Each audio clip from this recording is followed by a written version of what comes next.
Bismillahirrahmanirrahim. Assalamualaikum warahmatullahi wabarakatuh. Alhamdulillah, pada kesempatan kali ini kita akan bahas Gaul Islam edisi 001 tahun ke-1 tanggal 29 Oktober 2007. Ini bisa didapatkan juga di websitenya gaulislam.com. Nah, ini judulnya Jangan Jadi Bunglon.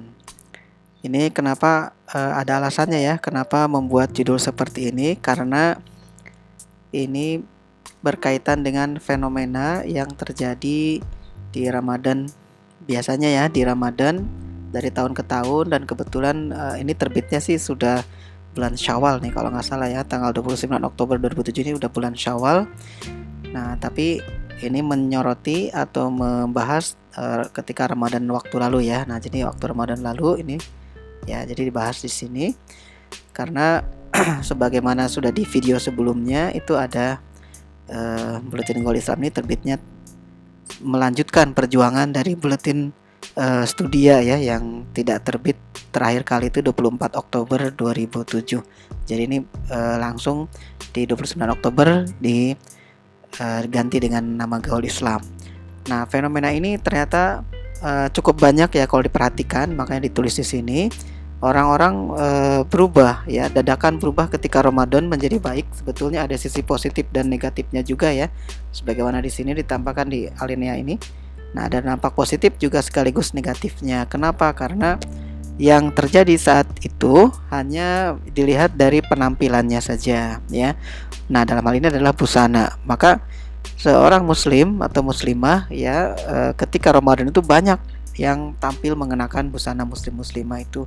Tetapi setelahnya, terutama ini yang sering dilihat di layar kaca ya, di para selebritis itu, dia copot lagi gitu kan kerudungnya, copot lagi jilbabnya gitu, balik lagi ke habitat awal. Nah, maka di sini seolah-olah kan hanya seperti bunglon ya, artinya dia di tempat tertentu pada kondisi tertentu berubah warna misalnya ya. Nah, karena ingin dikesankan baik, maka di Ramadan dia pakai busana ingin dikesankan baik. Sebenarnya tidak ada yang salah awalnya ya, kalau kemudian itu menjadi titik balik dan berikutnya jadi lebih baik gitu kan ya. Tapi sayangnya kan banyak juga yang kemudian berubah lagi, balik lagi ke habitat awalnya, yang kebiasaan buruknya itu muncul lagi setelah Ramadan. Maka di sini ada wanti-wanti jangan jadi bunglon ya. Nah, satu fenomena lagi, karena yang dibahas adalah tentang busana, di sini diberikan subjudul busana sebagai alat komunikasi. Nah, ini saya menggabungkan ini karena ingin teman-teman remaja itu tidak mudah atau bukan tidak mudah ya, bisa melihat fenomena bahwa busana itu bisa menyampaikan sebagai alat komunikasi, menyampaikan pesan terutama ya.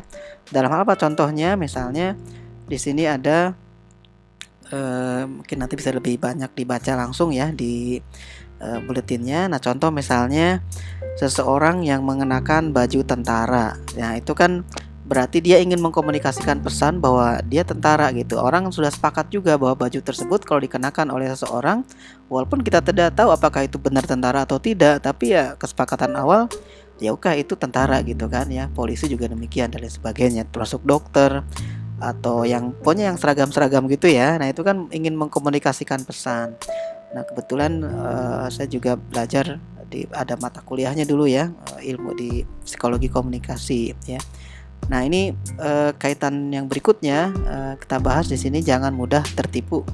Nah, maksudnya sebagai seorang muslim ya, remaja, teman-teman di sini jangan mudah tertipu oleh penampilan ya. Artinya seseorang bisa berbuat baik di tahap awal ya, memang semua orang ya, kalau ada orang yang baik secara penampilan itu kemudian menyimpulkan bahwa dia orang baik, padahal belum tentu. Siapa tahu dia copet misalnya kan gitu ya, penampilannya bagus. Tuh koruptor juga itu ya, pakai dasi atau apa gitu ya, kesannya di luaran seperti orang baik, tapi ternyata malah berbuat buruk. Nah, jadi di sini jangan mudah tertipu ya. Bukan kita tidak percaya sama seseorang ya, enggak, tapi di tahap awal itu jaga-jaga gitu ya, karena kan di sini saya mengutip juga teorinya Erving Goffman ya, tentang bahwa manusia itu dia bisa berubah ya. Misalnya kasusnya ini dalam perilaku ya, ada istilahnya itu dalam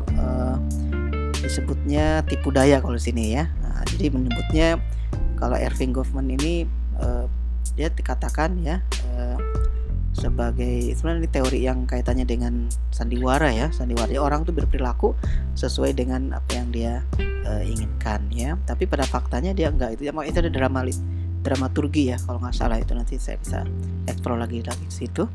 Nah di sini dia menyebutkan ya, contohnya di sini ya tentang interaksi di antara manusia ya. Nah manusia itu suka berpura-pura gitu kan ya. Dia menilai manusia suka berpura-pura. Ya mungkin ada juga yang begitu ya secara umum. Tapi kalau kita sebagai seorang muslim kan ya harusnya enggak gitu kan ya. Kita harus menampakkan apa yang memang seharusnya kita tampakkan.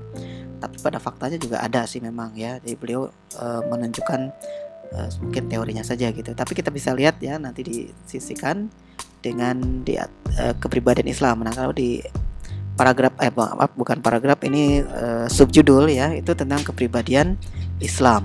Nah kita akan lihat bahwa dalam Islam ya seorang muslim itu harus memiliki kepribadian Islam karena berangkat dari akidah Islam yang dia akan membentuk akliyah dan juga nafsiyahnya. Akliyahnya pola pikir, kemudian juga nafsiyahnya itu pola sikap.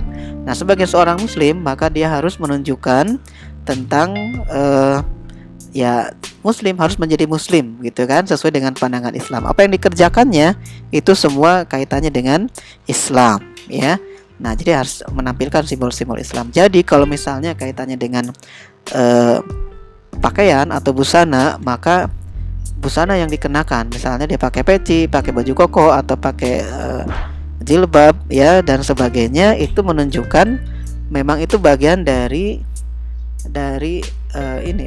pelaksanaan syariat Islam yang dipahaminya. Jadi bukan semata-mata ikut-ikutan atau ingin mengelabui orang ya dengan penampilan seperti itu, karena menganggap kalau orang yang pakai peci atau pakai busana muslimah itu semuanya itu baik ya. Di awal iya gitu kan ya, betul. Itu apalagi kalau niatnya memang sebagai manifestasi dari pemahaman dia terhadap syariat Islam.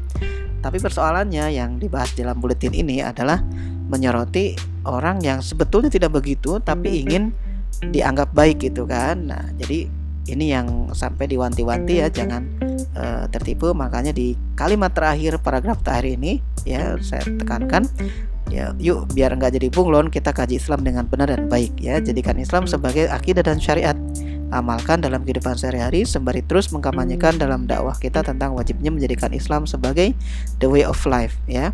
Nah bagi kita dan seluruh kaum muslimin. Nah gitu ya. Jadi ini nanti bisa dibaca saja langsung di kalau ingin di share ya, nanti kasih aja ke gaulislam.com, cari judulnya Jangan Jadi Bunglon. Ini tahun 2007 ya. Nah itu nanti silakan bisa di copy kok, copy silakan atau di share ya teman-teman, nanti supaya ilmunya atau materinya bisa nanti ada di Twitter dan sebagainya, bisa di share di sini ya. Silahkan boleh ya dimanfaatkan, Anda bisa baca lebih detail. Mudah-mudahan ada manfaatnya. Baik, itu saja. Mudah-mudahan nanti bisa gabung lagi di edisi berikutnya ya, kita bahas secara video dan narasi ya, tapi lebih lengkap memang bisa dibaca lebih nanti di gaulislam.com. Oke, billahi taufik wal hidayah. Wassalamualaikum warahmatullahi wabarakatuh.